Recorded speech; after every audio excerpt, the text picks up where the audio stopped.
नमस्कार हमारे प्यारे और मेहनती स्टूडेंट। आज का वीडियो इतना खास है, अगर आप इस वीडियो को शुरू से लेकर अंत तक नहीं देखते हैं तो बाद में आपको रोने धोने से कुछ नहीं होने वाला है। इसीलिए इसका एक ही समाधान है, आप इस वीडियो को शुरू से लेकर अंत तक देखिए, क्योंकि इस वीडियो में हम आपको 10th बोर्ड एग्जाम 2022 के लिए सोशल साइंस का वैसे क्वेश्चन लेकर आए हैं। इसे आप कह सकते हैं कि बिहार बोर्ड ने सोशल साइंस के पेपर का क्वेश्चन लीक कर दिया है, वो भी दीर्घोत्तरीय प्रश्न, जो आज हम आपको बताने वाले हैं। तो इस वीडियो को लिए शुरू से लेकर अंत तक जरूर देखिएगा, क्योंकि यह वीडियो आपको बहुत ही मदद करेगा। और एक बात, यह सभी क्वेश्चन कोई साधारण क्वेश्चन नहीं है। अगर इसे स्किप करते हैं तो आपका नंबर भी बोर्ड एग्जाम से स्किप हो जाएगा, इसीलिए शुरू से लेकर अंत तक ध्यानपूर्वक देखिए।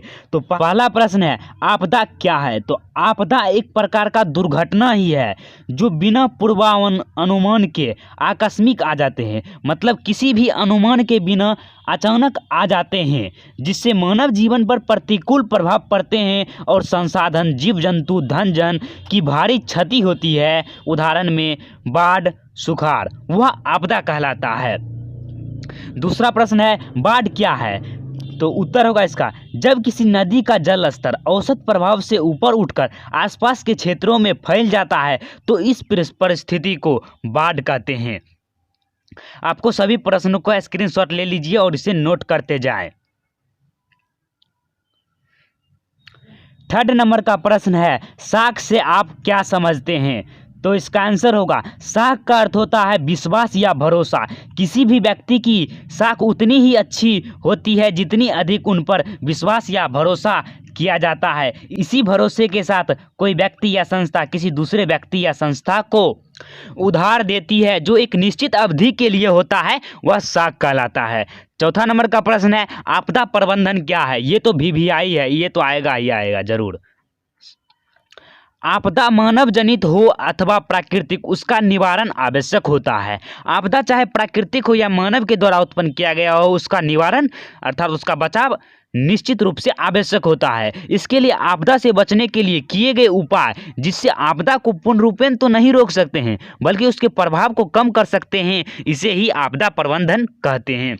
पांचवा प्रश्न है, आय से आप क्या समझते हैं? यह भी प्रश्न VVI है। जब कोई व्यक्ति किसी प्रकार का शारीरिक अथवा मानसिक कार्य करता है, जब कोई व्यक्ति शरीर से या अपने दिमाग से कोई कार्य करता है तो उस कार्य के बदले जो उसे पारिश्रमिक मिलता है, जो उसे रुपया मिलता है, वही उसका आय कहलाता है।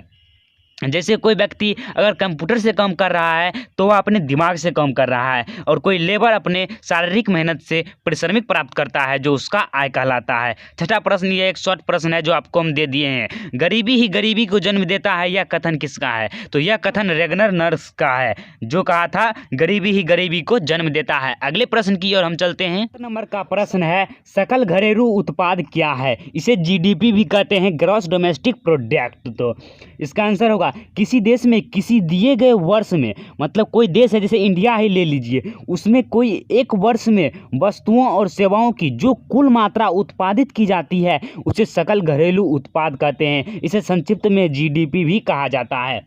आठवां प्रश्न, मोस्ट VVI, वैश्वीकरण से आप क्या समझते हैं? तो वैश्वीकरण वह प्रक्रिया है जिसके द्वारा विश्व की अर्थव्यवस्था का एकीकरण और समन्वय किया जाता है, ताकि वस्तुओं एवं सेवाओं, प्रौद्योगिकी, श्रम, पूंजी या मानवीय पूंजी का बिना किसी रुकावट का एक देश से दूसरे देश में हस्तांतरण हो सके। वैश्वीकरण को ही भूमंडलीकरण भी कहा जाता है। वैश्वीकरण का तात्पर्य यही होता है कि यह एक ऐसा एकीकरण बनाता है अर्थव्यवस्था का, जिसके द्वारा है जो विभिन्न वस्तुओं को एक देश से दूसरे देश में बिना किसी रुकावट को आदान प्रदान किया जा सके, उसी को वैश्वीकरण कहते हैं। नंबर का प्रश्न है, उदारीकरण से आप क्या समझते हैं? ये भी मोस्ट VVI प्रश्न है। उदारीकरण का अर्थ सरकार द्वारा लगाए गए अनावश्यक नियंत्रणों एवं प्रतिबंधों जैसे लाइसेंस, कोटा आदि को हटाना ही उदारीकरण कहलाता है। उदारीकरण के द्वारा सरकार द्वारा जो भी अनावश्यक नियंत्रण है, जैसे लाइसेंस हो गया, कोटा हो गया, उसको हटाना ही उदारीकरण कहलाता है। भारत सरकार ने आर्थिक विकास के लिए सन 1991 में उदारीकरण की नीति अपनाई थी। 10 नंबर का प्रश्न है, चिपको आंदोलन के मुख्य उद्देश्य क्या थे? यह भी मोस्ट वीवीआई प्रश्न है। चिपको आंदोलन का मुख्य उद्देश्य पर्यावरण के संरक्षण के साथ साथ वनों की अंधाधुंध कटाई पर रोक लगाना था। इसका मुख्य उद्देश्य यही था कि पर्यावरण का संरक्षण हो और जो वन की अंधाधुंध कटाई हो रही है उस पर रोक लगाया जा सके, जिसका प्रारंभ उत्तराखंड के नेरौल जिला से हुआ था। नेरौल जो जिला था उत्तराखंड के, वहीं से यह प्रारंभ हुआ था। इसके नेता सुंदरलाल बहुगुणा थे। इसमें महिलाओं की भूमिका सबसे अधिक थी। महिलाओं की भूमिका इसमें सबसे अधिक थी और महिलाओं जो है इसके अंतर्गत शराबखोरी का भी महिलाओं ने ज़बरदस्त विरोध किया था, क्योंकि यह समाज में घरेलू कार्य में सहायता नहीं करते थे। आज के लिए बस इतना ही। इस वीडियो में हम आपको टोटल 10 क्वेश्चन बताए हैं जो बिहार बोर्ड में निश्चित रूप से पूछा जाएगा। मिलते हैं अगली वीडियो के लिए, तब तक के लिए जय हिंद जय भारत।